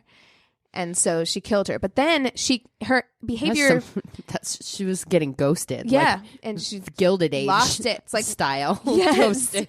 Yeah, it was like one too many left on reds, you know? But her behavior was also really strange because she acknowledged that she killed Fred and on more than one occasion would say, like, I cut her, but then would be asking if she could go see her and stuff like that. And like they kept giving, like she kept asking for newspapers because it was all over the newspapers and looking for images of Fred, and then she would collect them and like obsessively like kiss them in her jail cell and things like that. So Lily Johnson, her friend, was arrested the morning after the murder and charged with murder herself. Oh, shit. Yes. So the defense argued that Lily had no knowledge of Alice's intentions, but the judge ruled that, quote, the proof is evident that the defendant aided and abetted in the commission of the crime, a crime the most atrocious and malignant ever perpetrated by a woman. Wow. So Lily was then released on $10,000 bail. Ooh. But again, if $15 is over $400 in today's money, $10,000 bail. But she was released on bail. Alice Mitchell pled not guilty to murder, but also entered a plea of present insanity, which meant that before she could be tried for murder, a hearing would be held to determine if she was mentally fit to stand trial. So the prosecution argued that though Alice's behavior was strange, it was not insane, and that her tomboyish behavior was not even unusual. It was just a normal part of growing up. However, the defense brought in a number of psychologists who unanimously thought Alice insane, probably incurably so, and that her predisposition to insanity was triggered by an exciting cause, the emotional disturbance of love and jealousy. Alice's belief that she could marry Frida was the manifestation of her insanity. So they were like, oh, she has to be crazy. Listen to this. Yeah, she thought that she could actually marry another woman. She's clearly nuts, you know? Oh, my God. During the trial, Alice said, I wanted to cut her because I knew I could not have her, and I did not want anyone else to have her. My intention was to cut Frida's throat and then my own, but Joe's interference made me cut Frida again. The trial lasted 10 days, and the jury returned the verdict of insanity, and she was committed to the Tennessee State Insane Asylum in Bolivar, Tennessee, and charges against Lily Johnson were later dropped. But Alice died in that insane asylum 6 years later in 1898. Wow. Young. Which makes me wonder, like, how? What the fuck happened in that insane asylum? Dude, insane asylums, like, pre-1900? Come on. Oh, yeah. Awful. Terrible. She got, like, typhoid or some kind of crazy. Yeah, or they just didn't take care of her. It's just, like, ice baths and, like, not enough blankets or any number of things. That is a great story. That Do you know is what wild. I actually just was looking up because I was looking for pictures. Apparently, there's a book called Alice and Frida Forever. And apparently, they're making a movie for it at Amazon. Great.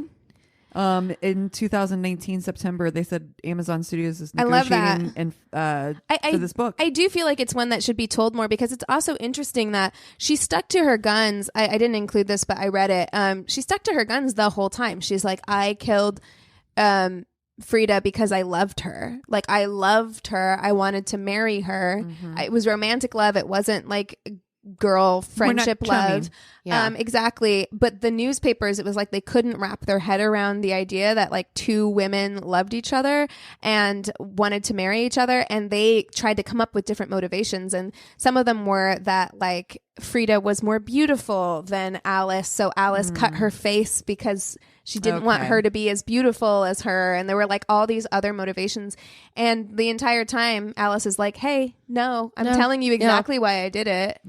I thought it was going to be that one case. There's another case of like a woman that dressed as a man and like lived as the husband. Oh yeah. Mm-hmm. There were actually a lot of cases like that. We did an episode of Your Angry Neighborhood Feminist about women who lived as men or dressed as men, and there were a couple of cases like that, like pretty famous ones. Fascinating. Yeah. So I came across that one and it was short, but I was like, I've never heard it, and it's interesting, and it's also. Even though a lot of things about this case I think are somewhat unusual, that whole feeling of first heartbreak, it's universal and timeless, and it's always the same. Yeah, but it's so isolating, I think, at that time, given the fact that it was two like women. Yeah, who could she talk to about that? Yeah, that wouldn't be like, you're fucking nuts. Here you go. Here's the insane asylum. You know what I mean? They even talked about that a little bit because she didn't get the same kind of sympathy that you would expect your sisters to give you if you were going through your first heartbreak in a heterosexual relationship, where they would come and, support that's you. What you would expect. Absolutely. Your friends would support you. Your sisters would support you. They knew that when she was going through that massive depressive phase where she lost all that weight and didn't eat and didn't sleep, they knew that it had to do with Frida. And instead of comforting her because it was another woman, they relentlessly like berated her to the point where like the cook or the housekeeper or somebody in the house actually commented on like, why are your sisters treating you this badly? Like it was that kind of like, because the housekeeper thought that it was a relationship with a boy that had broken up and was just like, why are they acting like this? Like, so it's just sad. It's just one of those things where you're like, hey, if Alice had been born now, would it have still been? Was she really unstable, or was it just, young love and heartbreak, circumstance and timing, and victim of her period in which she was living. Wow. Good one. Interesting. Yeah. Wow. Let's go. Well, what are we watching this week? I watched The Pharmacist. Oh my God. You know what? It's so funny. When you texted us about The Pharmacist, I had just turned on Netflix and it had just autoplayed. I was watching it, the trailer, when you texted me. It was, was it great? I watched it right after that too. That's so funny. good. I loved him. I loved what he was trying to do. And like, of course, we all know about like how fucking terrible the opioid crisis has been. Yes. For I think it's touched America. every single one of us. Yeah. Yeah. And just seeing someone that tried to fight it and how helpless you feel. You're fighting like $1 billion industry. I know. And I'm kind of torn on whether I want to watch it. Just the injustice would make it's infuriating. No, but it does have a good watch it. Good. It does leave you feeling like a little bit more empowered. Yeah, because it's going to be an uphill. Like this isn't the first opioid crisis that the country has gone through. They used to sell heroin on the fucking shelves, back in the day, and then they mention it in the documentary. All the soldiers coming back from Vietnam, because they were pretty much giving them free heroin, right? Exactly, in Vietnam. So it's it's going to be an uphill battle, but people are battling now, which is great. But it starts off with this guy who was doing it well before like anyone else was crying foul on OxyContin years before, saying like, this is wait, weird. What? Yeah, this is weird. And I always want to champion those people. Oh, so of course. Yeah, totally. I it's definitely want to watch that for sure. really good. I'm watching something on the completely other end of the spectrum. Yeah. British. So we got Acorn TV because my parents are watching Murdoch Mysteries and could only watch up to season 10. I fucking love that. It's kind of the cutest thing ever. But my parents could only watch up to season 10. So my dad messages me on Facebook, even though he can text me legitimately. That's so funny. Like, it's ridiculous. He's like, old people love Facebook Messenger, though. Honestly, they do. They really do. And my dad's like, he's like, we watch Murdoch Mysteries all the way up until, season 10. And it like leaves us off in like this. He's like, I can't find season. I'm like, so I call him. So you called your dad? I did. I called my dad. And so I was like, Dad, let me see where I can find this for you, right? So I'm trying to help him out finding Murdoch Mystery. Murdoch Mystery, so he and mom can binge watch the rest of the last 3 seasons. The important though, very important. Really, I love So it. we figured, well, we gave him our sign up.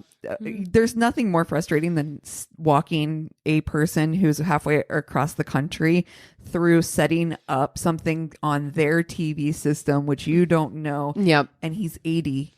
So oh no. Oh man, But I it used to did. work It in happened. customer support, so I Right. know. Like, So okay, anyway, they have our Amazon now. We bought Acorn TV so that they could watch Murdoch Mysteries. So therefore, I started watching a show that I'd seen like a couple episodes of on something random, and it's called Fake or Fortune, and I am absolutely addicted What to is it. it? What is it about? So- Is it like Antiques Art, Roadshow or kind of. like? Okay, so it's Okay. art. So it's like these people may have found like, I found this artwork and I'm pretty sure it's a Monet, and it has all, and usually, and like some of them, like the one was like the first episode, total spoiler alert. He has a Monet, and they're like, we're 100% certain this is Monet. Every art person that they've talked to is like, yeah, that's a fucking Monet. you know what though? Here's And the one family, they did all the fucking like the tight, they did all the research. They found the like, lineage, like everything they needed, and gave it over to this one family. Holds the yes, it is a Monet, no, it's not book, and they're like, nope, my dad already said it wasn't, so it's not. Would not even like acknowledge the new. Whoa. I mean, it's really frustrating on some, and then some it's like it's just really cool. So it is kind of like if you took Antiques Roadshow and took one story and then like expounded upon it, and then Yeah. we're like, I really feel like these shows enable hoarders though. oh, I always feel that okay, way. totally. Like, because I remember Sure, like it might be worth something. exactly, and they're never going to get rid of it. Like I was watching Hoarders like a while ago, and she had an obsession with buying Barbies on eBay, and she had like a full room full of Barbies, and when they were doing the process, they had an appraiser come in to try and get money for some of these Barbies, and it ended up being it was worth like $500,000, holy shit! which is amazing. And it's amazing, and I'm like, oh, I'm But so she wouldn't glad. sell it. But no, she's like, I'm gonna sell them. Oh, But she didn't sell them by the end of the episode. oh, she So couldn't I don't sell trust it. And then what it does is then she's like, see, I told you it would be worth it. no. You know that's it. what's going to happen. And then she's going to, once the cameras stop rolling, she's The going to go whole buy house. every room is Barbies now. Yeah. Nervous. I don't like this. Makes me nervous for sure. So I've been watching that British series that's based on the book on Netflix called The Stranger. Oh yeah. I Oh. saw the trailer for it, and I was like, wait, what? Yeah, Richard Armitage is in it. He's hot. So I mean, I think I like it. I'm still watching it, which must mean I like it. But it's no Broadchurch, right? Yeah. It's not Broadchurch, but they do a good thing. Like Broadchurch is so good. they do that thing that British procedurals do well, which is end every episode with like a cliffhanger, and you're like, well, I have to watch at least the beginning of the next. Addictive. It's a problem. Yeah. Yeah, it is. It's a problem. It is. But I also, because I kept seeing it, I think someone in our group actually recommended it, and then I kept seeing people talking about it. So I downloaded Down the Hill, the Delphi Murders, the podcast. Oh, I want to check that out. Yeah, so I listened. There's only 2 episodes up right now, but I listened to them. It's good. It's like CNN and Warner Media. So, I have Got some money behind it. I have feelings about the podcast world being completely gentrified, but it's very interesting because it is professionals, like professional news people. Yeah. Again, there's money behind it. Right. Yeah. Who, were there when the case first started, and they went back to Delphi, and they're interviewing people. And so it's very interesting. If you want a new kind of like serialized crime podcast, it's a good one. You've mentioned it on the podcast before. I binged so much Beach Too Sandy, Water Too Wet this week. I am obsessed with it. It is so funny. Both you and I are on the same episode where it's tanning salons in Huntington Beach, California. It's hilarious. My God. I'm going to listen because I think It's I need so something just like funny. silly. It makes me so funny. cry laughing because I automatically do that anyways because I, for work, have to check like our Yelp our and all Yelp that, yeah. and TripAdvisor and stuff like that on a regular basis. And we are lucky in that we get a ton of like 5-star reviews and stuff like that. And I'm still like, who has the time? But like, thank you. But 1-star reviews always. I know. I'm just like, I know. They're brilliant. It's brilliant, but so it's good. also, again, you're right. It's like, who has the time? Like, to me, I don't know if I really don't like something, I just unsubscribe and stop listening to it. yeah. I would never like take. She's talking about a restaurant. Or that. Oh, even yeah. the experience would have to be Yeah.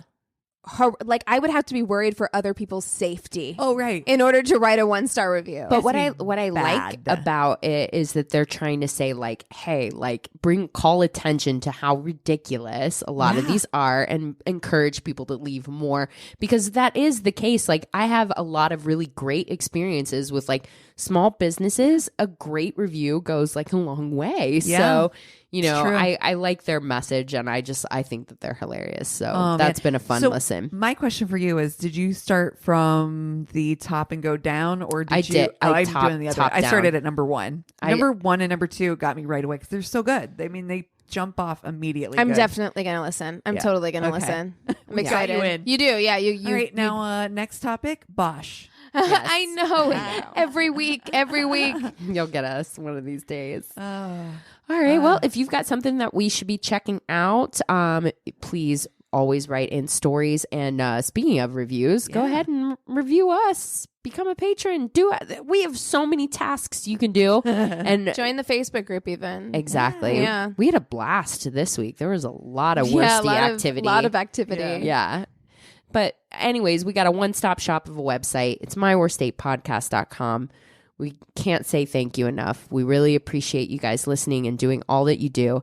And we'll see you next time. Cheers.